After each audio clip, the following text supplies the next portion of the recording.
Hey y'all, it is Sunday night, January 22nd. Happy Aquarius season, everybody. I'm hopping on to do a quick live because, well, if you looked for the Skyvibe cereal, it's not out yet. And that's because I didn't quite manage my time very well this last week. Maybe I should spin it better, but we're on a live, so it's too late for that, right? A lot of really cool things coming into the pipeline this last week. I will have announcements over the course of the next couple of days.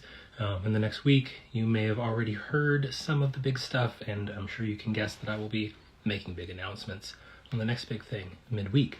So I decided I'm just going to hop on to this live real quick to tell you the Skyvibe serial for the fourth week of January, well, the fourth week of 2023, which is for January 22nd today, which is pretty much already over, through to Saturday the 28th. So I'm just gonna run by basically the process that I go through when I sit down to write, except you're gonna watch me do it instead of sitting down and writing it over the course of a couple of days. I figure it's better to just do it this way than make everybody wait for the sake of some type of like mythical perfection or something. So today, Sunday, is already mostly come and gone. The moon's trine to Mars and square to Uranus were two of the big transits, and then we of course had Venus conjoin Saturn today. So the Venus-Saturn conjunction, I think, is really going to mark the whole week, particularly because the Aquarius new moon picks up the Saturn-Uranus square, which was itself picked up by the whole Taurus-Scorpio eclipse cycle. And so basically we've got this week that's kind of like a graduation, and it probably, you could, if you wanted to, trace back some of the developments this week, and particularly the stuff that came up Saturday the 21st, yesterday the Aquarius new moon, today Sunday the 22nd, with the moon moving through Aquarius, the Venus-Saturn conjunction, really setting us up for tomorrow, Monday the 23rd, the moon conjoins Saturn, and then Venus, and then not too long after that, the moon moves into Pisces, and then while in Pisces, the moon squares Mars. Now, before I'm gonna do this in a little bit of a lunacy sort of way. That's the peril of the live, right? So with respect to the moons linking up with Venus and Saturn, and of course already the sun, and really this little like mini Aquarius stellium that we're experiencing for a few days here, I'm really thinking about this as the graduation and the closing out of a cycle that began all the way back in November of 2021. I know it was a long ass time ago, at the beginning of the eclipse cycles. Now in the fortnightly lunacy for Aquarius new moon, I talked a little bit about all the way back November 2021, or rather I dropped a link to the post that I wrote in November 2021 about the lunar cycles and about the node shifting, eclipses and nodes shifting into the Taurus-Scorpio axis. And ultimately, I think what we're looking at right now is, if we take the threads back, as far back as we can go with them, which gets us to that Saturn-Uranus square, which gets us to Uranus ingressing into Taurus, then I think what we are experiencing this week, or some of the invitations for this week, really show up in the form of the nitty-gritty, regular, degular, everyday life version of this longer or larger contextual conversation that's about the resources that we have. Today I was recording a podcast. You may have heard about it, and if not, the early release, the rough cut, will be dropping soon, and then sometime in the next week or so you'll see that, and I will definitely be announcing it when that podcast goes live for the world to see. But in that podcast we were talking about Aquarius, and one of the things that came up that I mentioned was this relationship between Aquarius and Taurus, that really has to do with Saturn understanding that money is an abstraction of food and time. And if we apply that to the moon, our needs, what's nourishing us, how we're going about making things material, like day to day, that's what the moon is about. If we apply that to what we are noticing, what we're aware of. And this is like kind of how I imagine the sun, right? Shining its light. What can I see? If we then apply that to Venusian relationality, hello everybody. Hey, Ro. So good to see you. Happy belated birthday. If we think about the Venusian relationality and Saturn's, just solid structure, solid boundaries, sustainability, then I think what we're seeing right now is this realization that the tiniest little decisions actually make up how we spend, utilize, distribute our time, right? And so that's really the thrust of the whole week. I'll go through and shout out all the different aspects. I won't have the times. I will go through and actually write the Skyvibe serial. At least you'll have the rest of the week written out in the usual format. But I wanted to make sure people knew about the kind of big transits, especially for tomorrow. So we talked about those Monday transits. Tomorrow, Monday, Moon Saturn and Moon Venus together. Maybe not the best day for processing, unless you really need to. But I think it is a really good day for getting clear about what relational structures, boundaries, limits facilitate your ability to act with the most amount of sovereignty and agency with your time, and to have the most empowered, long-term, far-reaching impact with the time that you do have. Another way of saying that many people have talked about is really determining, like, what is your fuck no that facilitates the hell yeah. This lunation as a whole, I think, is really about us figuring out just what that is. Okay, so the moon square to Mars is what closes out Monday. The main traditional aspects that we have are that Moon Saturn, Moon Venus, Moon into Pisces, which isn't really an aspect, it's just an ingress, and then the moon square to Mars. And so we're really finishing up the last little bit of the cold, rational, calculating, a little bit distant and aloof qualities of Aquarius. But I think it's maybe most useful to consider that in a practical, if Aquarius isn't really important in your chart, if this is just another day and not part of a story of intense activation of your solar return or natal chart, then I think what we're looking at is a day that feels quiet, a day that feels like seclusion, a day that feels like taking time away. Maybe if we're going to put it in a pop culture sense, then it's that song, it's just one of them days when I want to be all alone. I think that's what Monday's about. And if we don't get that opportunity, then I think that moon square to Mars is suggesting the the tension and the strife that we may experience instead. Tuesday, we get a moon sextile to Mercury, a moon sextile to Uranus, sun sextile Jupiter. That's a pretty big one. And that's closing out the Sun-Jupiter cycle for the year. So the sextile is the closing phase. It's like the closing crescent of Sun and Jupiter. Overall, Moon Mercury, Moon Uranus. I think especially when we're considering that that's the moon in Pisces, making that sextile to the to Mercury over there in Capricorn and Uranus over there in Taurus. The moon is saying, hey, get imaginal, use that imagination to facilitate a little bit of innovation, translation, communication, communicating in an innovative way, particularly communicating the things that we are imagining, the imagination really linking back to whatever your Jupiter, Neptune in Pisces story has been. The moon also joins up with Neptune at the very end of the night.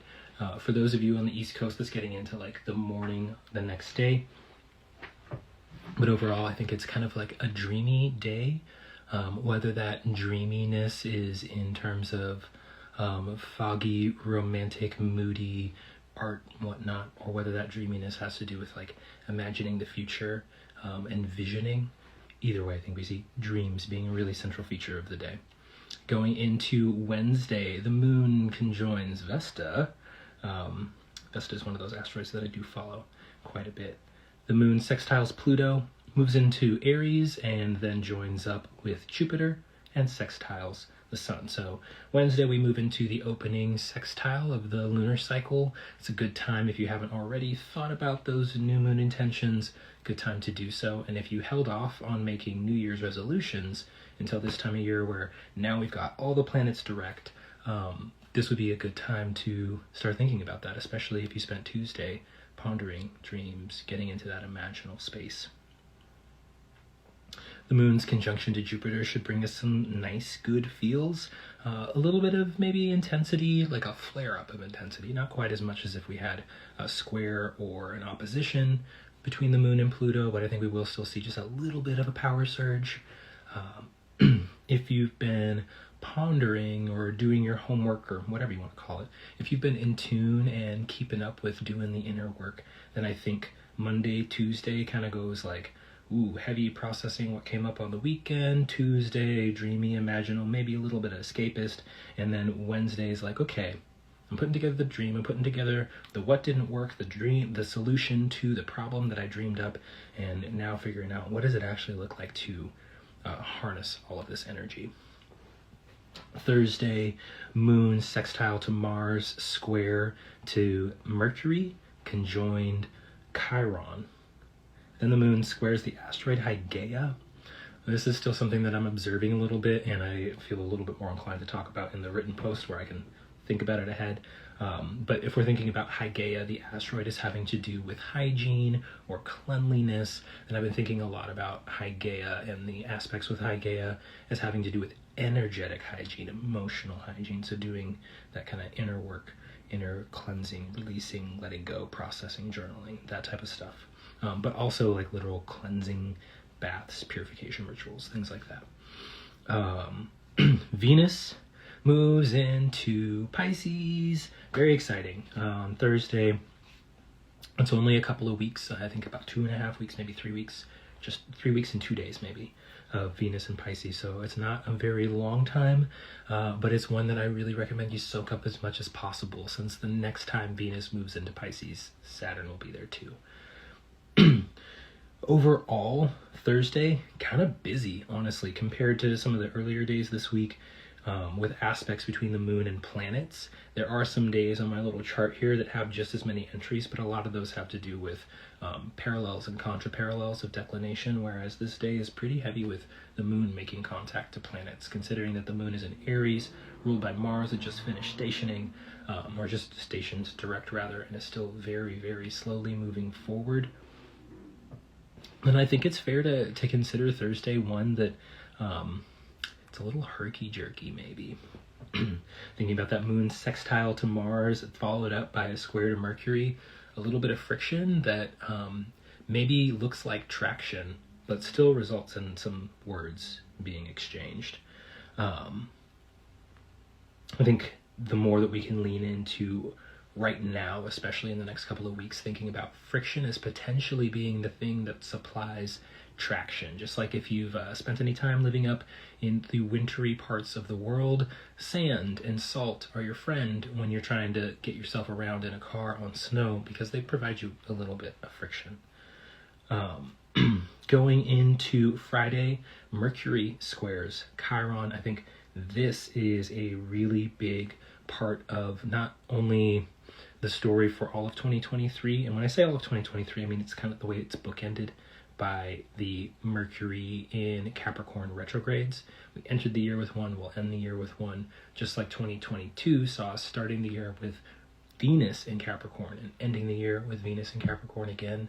I think this Mercury square to Chiron is part of this story that's been going on about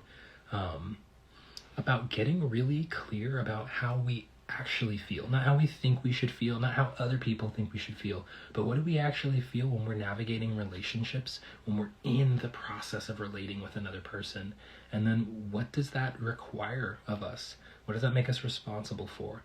What does that mean we need to do or not do, and what types of structures and boundaries do we need to put in place in order to make those relationships as healthy and sustainable as possible?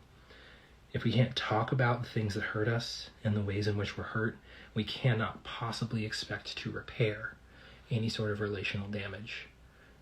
Without that reparative process, there's no restoration.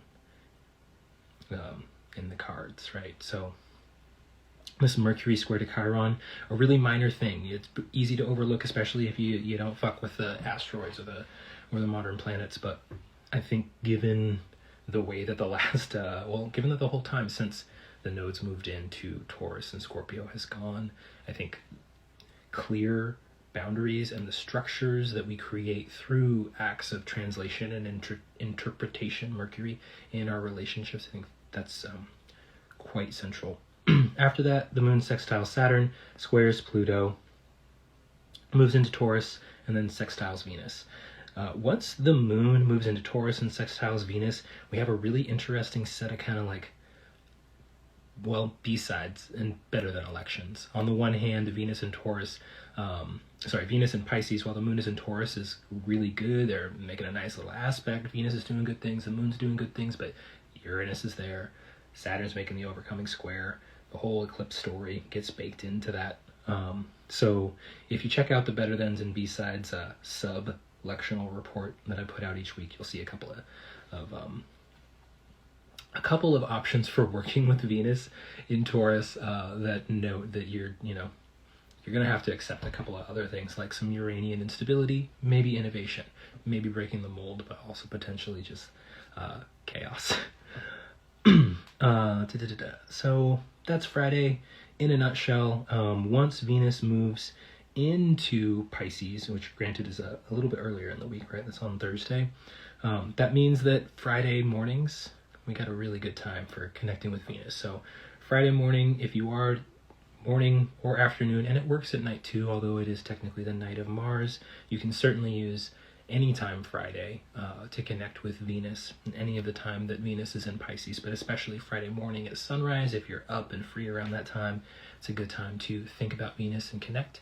And it's also a great time to do the same after sunset. Literally, just if it's a clear sky, go look outside, look west.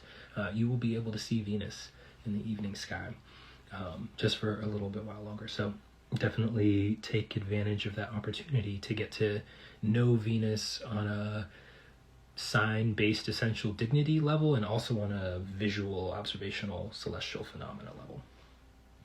That's Friday. The last day of the week that I want to talk to you about before I let you all go and thank you for your time is Saturday the 28th. We've got the opening square, or the first quarter square of the moon, so that's our little invitation to figure out what last little nudge or burst of effort or energy is required to get the seed shell to pop open so the sprout can germinate. That's what the opening square of the moon is all about. After that, the moon trines Mercury, conjoins Uranus, and then has a trine to the asteroid Hygeia. So taken as a whole, I'm thinking, all right, we're having this moment where we're having a little bit of a crisis in action. How do we act to move forward whatever it is we decided to start with the new moon? How do we do that? What types of plans or strategies do we need to devise? What types of problems do we need to solve? Considering the moon trines Mercury and then conjoins Uranus, and those aspects happen less than 2 hours apart, I'm really thinking about the evening on Saturday as being one that's about problem solving. So if you took a little bit of heart, you had some courage, and you spoke those words, you committed to the acts of translation and interpretation and relationships, you spoke up about the things that hurt in an attempt to facilitate a process of truth-telling and repair or restoration, then perhaps on Saturday, any of the potential problems or discrepancies or disagreements or miscommunications that have been revealed, they should have throughout the course of the Mercury retrograde process in the station. I think Saturday presents us with an opportunity to get innovative with how we respond to those miscommunications. You know, if one person is hurt and activated, and another person is hurt and activated, and each person's hurt and activation is triggered in a way that confirms their triggers and their traumas, then it can be really hard to find the space to see the other person as they really are, rather than as we are afraid they might truly be. So I hope that makes sense. thank you everybody who tuned in and out throughout the course of this this live stream. I promise one of these days I'll actually tell folks ahead of time and like have a plan about what I'm going to talk about so you can participate too. I will save this, put it up on YouTube, put it up on the website, and like I said, I will also go through and like write it up in a format so that folks who like the Skyvibe serial can get it that way. Hey, see, Thursday, yes. And yeah, thank you all very much for your time. I hope that this week brings you lots of courage, lots of clarity, and the cool-headed foresight to act as your own best friend. Yeah. Well, yeah, thank you very much, and I will see you all another time.